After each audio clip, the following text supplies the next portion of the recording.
October 2వ తారీఖున మనకి జరిగిన సంఘటన మనందరికీ తెలుసు. చాలా దురదృష్టకర సంఘటన. ఆ సంఘటనలో లక్ష్మీనాయుడు అబ్బాయి 25 సంవత్సరాల వ్యక్తి అతి దారుణంగా హరిశ్చంద్ర ప్రసాద్ అనే వ్యక్తి వల్ల హత్య చేయబడడం మనందరికీ కూడా తెలుసు. నిజంగా ఎంత దురదృష్టకర సంఘటన అంటే ఒక చిన్న ఆర్థిక లావాదేవీల మధ్యలో డబ్బులు అడిగేదానికి మధ్యలో జరిగిన గొడవలో అతి పైశాచికంగా చెప్పాలంటే బ్రూటల్ గా ఒక ప్లాన్ ప్రకారం ఆ అబ్బాయిని చంపడం అనేది మనందరం కూడా చూస్తున్నాం.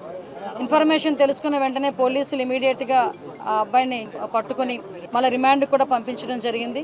ఈ హత్య జరిగిన సందర్భంలో హరిశ్చంద్ర ప్రసాద్ వాళ్ళ తండ్రిని కూడా అదుపులోకి తీసుకొని అతను కూడా ప్రొవోక్ చేస్తున్నారు, అతను కూడా హత్యకు ప్రేరేపించారు అన్న సంగతి తెలుసుకొని తండ్రిని కూడా ఇమీడియట్ గా కస్టడీలోకి తీసుకొని వాళ్ళిద్దరినీ కూడా ఇప్పుడు రిమాండ్కి పంపించడం జరిగింది. ఈ హత్య కేసుని సమగ్రంగా విచారణ జరిపించడమే కాదు, ఎక్కడా కూడా ఎటువంటి ప్రలోభాలకి లొంగకుండా, ఎక్కడ ఎటువంటి ఇబ్బందులు కలగకుండా, ఎవరైతే బాధిత మహిళ ఎవరైతే ఉన్నారో తనకి న్యాయం జరిగే క్రమంలో ఈ రోజు గవర్నమెంట్ చర్యలు తీసుకునే విధంగా కేసు కూడా కట్టడం జరిగింది. ఈ ఆర్థిక లావాదేవీలతో పాటు ఈ అమ్మాయిని కొంచెం హెరాస్మెంట్ కూడా చేస్తున్నాడు అన్న సంగతి తెలుసుకొని ఇమీడియట్ గా దాని మీద కూడా కేసులు కట్టడం జరిగింది. ఇమీడియట్ గా రిమాండ్ కు కూడా పంపించడం జరిగింది. మీ అందరికీ తెలుసు ఈ అమ్మాయికి కూడా, సుజాతకి కూడా 2 చిన్న బిడ్డలు. ఆ అమ్మాయికి కూడా 1 సంవత్సరం ఆడపిల్ల, ఇంకొక 4 సంవత్సరాల ఆడబిడ్డ.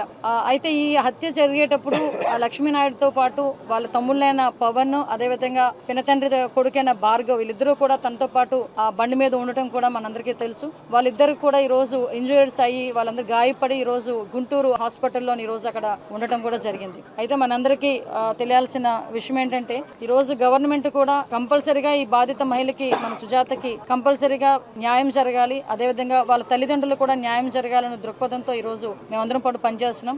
ఈ ఇన్ఫర్మేషన్ గౌరవ ముఖ్యమంత్రి గారికి తెలిసిన తర్వాత ఫస్ట్ నుంచి కూడా మేము ఫాలోఅప్ చేసుకుంటూనే ఉన్నాం. హత్య జరిగిన తర్వాత నుంచి రిమాండ్కి పంపించి మళ్ళీ వాళ్ళందరికీ కూడా కేసులు కట్టి ఈ అమ్మాయికి ఎటువంటి ఇబ్బంది లేకుండా చూసుకోవాల్సిన బాధ్యత పరంగా మేము అన్ని కూడా డాట్ టు డాట్ క్రానలాజికల్ గా మేము చూసుకుంటూనే ఉన్నాం. ఈ రోజు గౌరవ ముఖ్యమంత్రి గారు, అదేవిధంగా గౌరవ ఉప ముఖ్యమంత్రి గారు కూడా ఒక నివేదికను ఇవ్వాలి. ఎందుకంటే ఈ రోజు ఈ నివేదికను అడగడానికి గల కారణం కూడా ఏంటంటే ఈ అమ్మాయికి ఏ రకంగా మనం ఆర్థిక సహాయం చేయాలి, ఈ కుటుంబాన్ని ఏ రకంగా ఆదుకోవాలి అన్న ఒక ఎత్తు అయితే, ఈ రకంగా బ్రూటల్ గా చంపిన తర్వాత ఎవరు కూడా బయట తిరగడానికి వాళ్ళ అర్హత లేదు. ఇమీడియట్ గా వాడికి శిక్ష పడేదానికి, నిందితుడికి శిక్ష పడేదానికి ఎటువంటి చర్యలు తీసుకోవాలన్న దాని మీద కూడా ఒక సమగ్రమైన నివేదికను సమర్పించమని నన్ను, ఇక్కడ నారాయణ గారిని, అదేవిధంగా బొలిశెట్టి శ్రీని గారిని కూడా ఈ రోజు ఎన్డీఏ కూటమి తరపున ఒక కమిటీని ఇక్కడికి పంపించడం జరిగింది. మేము ఇక్కడికి వచ్చిన తర్వాత అమ్మాయితో కూడా అన్ని విషయాలు చాలా క్లియర్ గా మాట్లాడడం జరిగింది. ఆ అమ్మాయి తన సొంత సోదరితో చెప్పుకునే విధంగా ఈ రోజు తన విషయాలన్నీ కూడా ఏం జరిగింది ఏంటి అనేది కూడా మొత్తం అంతా చెప్పింది. గౌరవ ముఖ్యమంత్రి గారు కూడా సాక్షాత్తు అమ్మాయితోనే మాట్లాడడం జరిగింది, తనకి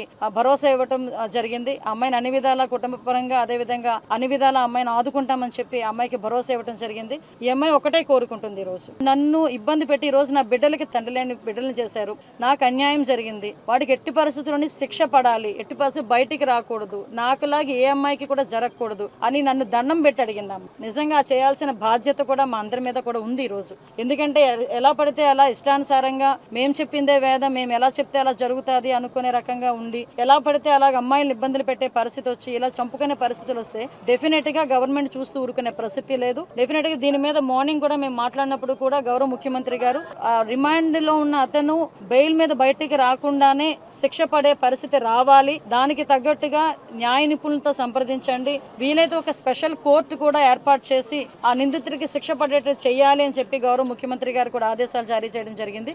దానికి అనుగుణంగా ఈ రోజు మేమందరం కూడా పనిచేయడం జరుగుతుంది. నేను ఒకటే వినవించుకుంటున్నా, ఈ రోజు ఒక ఆడబిడ్డ తాలూకా కన్నీళ్ళు, ఒక ఆడబిడ్డ తాలూకా ఆవేదన, ఒక కుటుంబం, ఒక తల్లి తండ్రి తాలూకా కడుపు కోత.